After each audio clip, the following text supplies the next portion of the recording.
Once upon a time, there was a poor widow who had an only son named Jack and a cow named Milky White. All they had to live on was the milk the cow gave every morning, which they carried to the market and sold. But one morning, Milky White gave no milk. "Oh, Jack," said the poor widow, wringing her hands, "we have nothing to eat and no money. We must sell poor Milky White." "Cheer up, mother," said Jack. "It's market day today. I'll sell Milky White, then we'll be better off. You'll see." So Jack took the cow and started down the road. He had not gone far when he met an unfamiliar old man. The old man said, "Good morning, Jack." "Good morning to you," said Jack, and he wondered how the old man knew his name. "Well, Jack, where are you off to?" said the man. "I'm going to the market to sell our cow there." "Oh, yes, you look like just the sort of fellow to sell a cow," said the man. "Now, I wonder," he asked Jack, "do you know how many beans make 5? Jack thought this was a strange question, but he answered anyway. 2 beans in each hand and 1 bean in your mouth, that makes 5. "Right you are," said the old man, and then, pulling something out of his pocket, he said, "And here they are." He held out 5 very unusual beans. "Now, because you're such a smart fellow," he said to Jack, "I will trade you these beans for your cow." "Well now," said Jack, "that would be a nice trade for you." "Ah, but you don't know what kind of beans these are," said the man.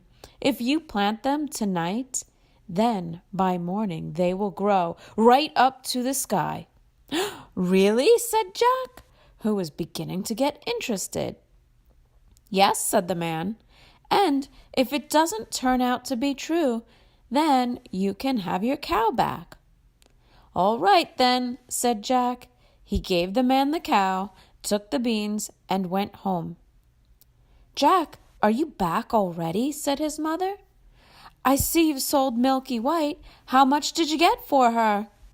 "Mother, you'll never guess," said Jack. "Oh, you good boy," said his mother. "Did you get 5 or 10?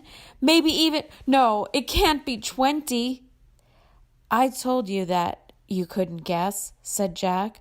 Then, reaching into his pocket, he said, "See here, mother, I got 5 beans. You plant them, and then overnight they—" "What?" his mother cried. "Beans? You gave away Milky White for beans? How could you be such a fool? Off to bed with you, and no supper. And as for your precious beans, here they go, out the window."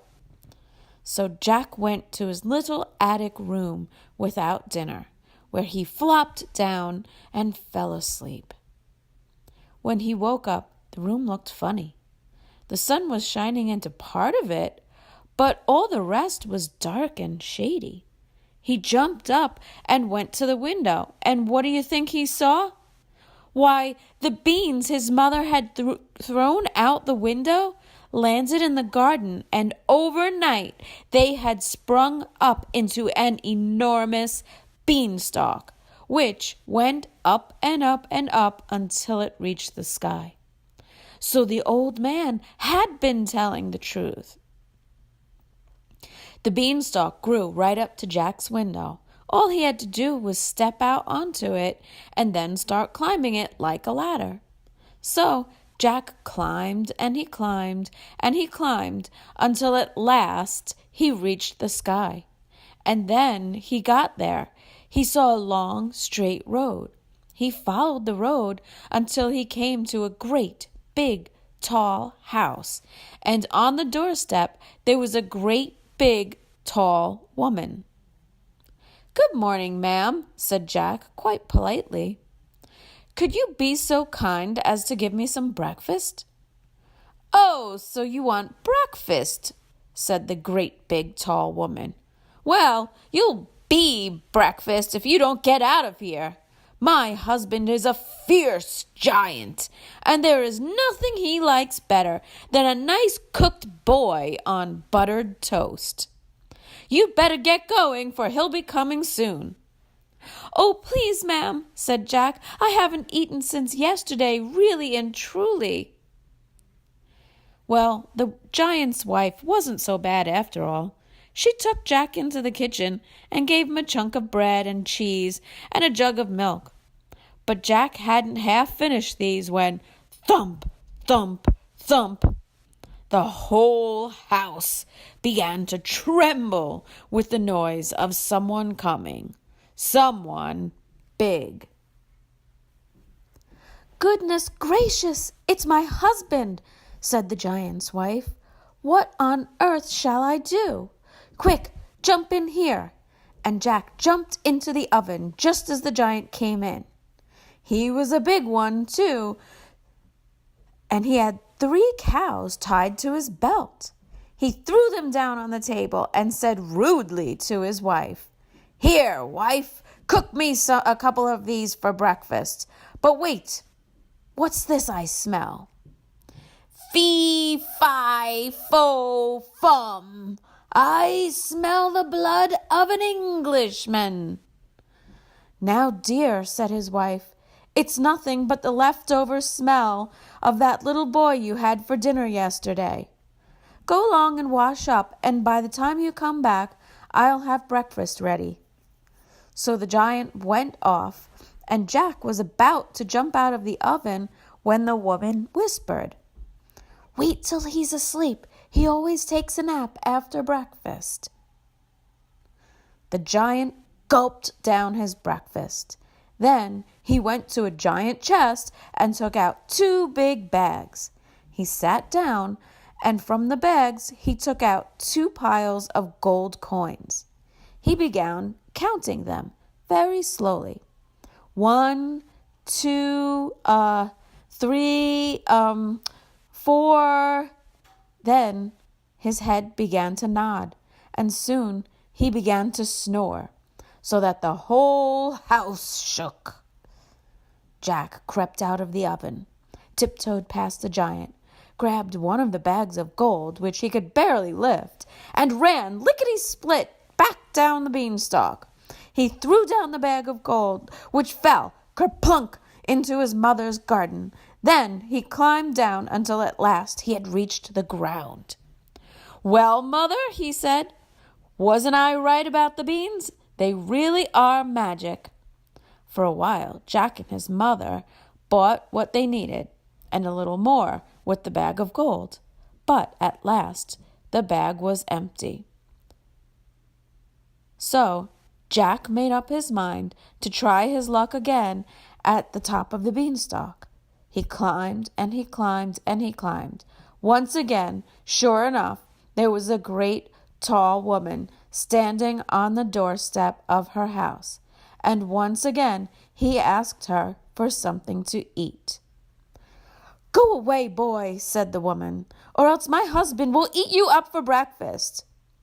"But say, aren't you the youngster who came here once before? Do you know, on that very day, my husband lost one of his bags of gold." "Did he now?" said Jack. "How very strange.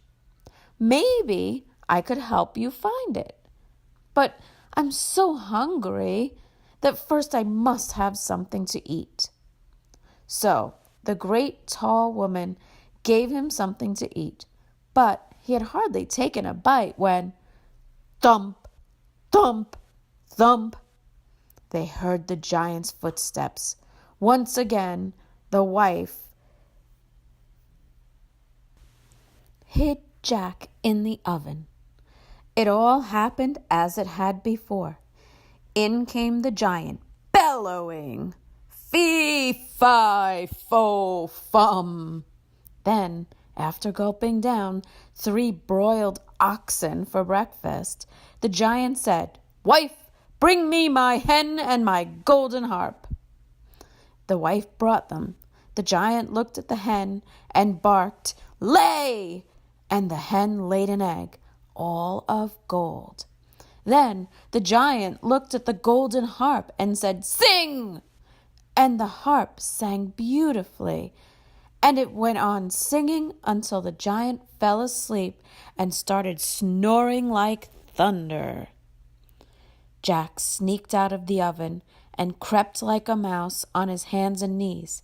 Then he crawled up the table, grabbed the hen and the golden harp, and dashed toward the door. But the hen began to cluck, and the harp called out, "Master, master!" The giant woke up just in time to see Jack running away with his treasures. Jack ran as fast as he could, and the giant came bounding after him. He would have caught him, only Jack had a head start. When Jack got to the beanstalk, he climbed down as fast as he could. The giant reached the beanstalk and stopped short. He didn't like the idea of climbing down such a ladder, but, like it or not, the giant swung himself down onto the beanstalk, which shook with his weight.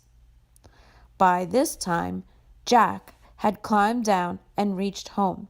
"Mother!" he cried. "Give me an axe! Hurry! Hurry!" His mother came rushing out with an axe in her hand. She ran to Jack and the beanstalk, and then she screamed with fright as she saw the giant making his way down. Jack swung the axe and gave a chop at the beanstalk. The giant felt the beanstalk shake, and he stopped to see what was the matter. Jack gave another chop, and another, and another. The beanstalk began to topple over.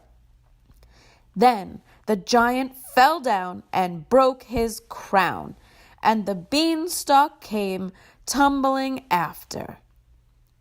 From then on, Jack and his mother had all the money and the music they wanted, for the hen gave them golden eggs, and the harp sang for them all day long, and they lived happily ever after.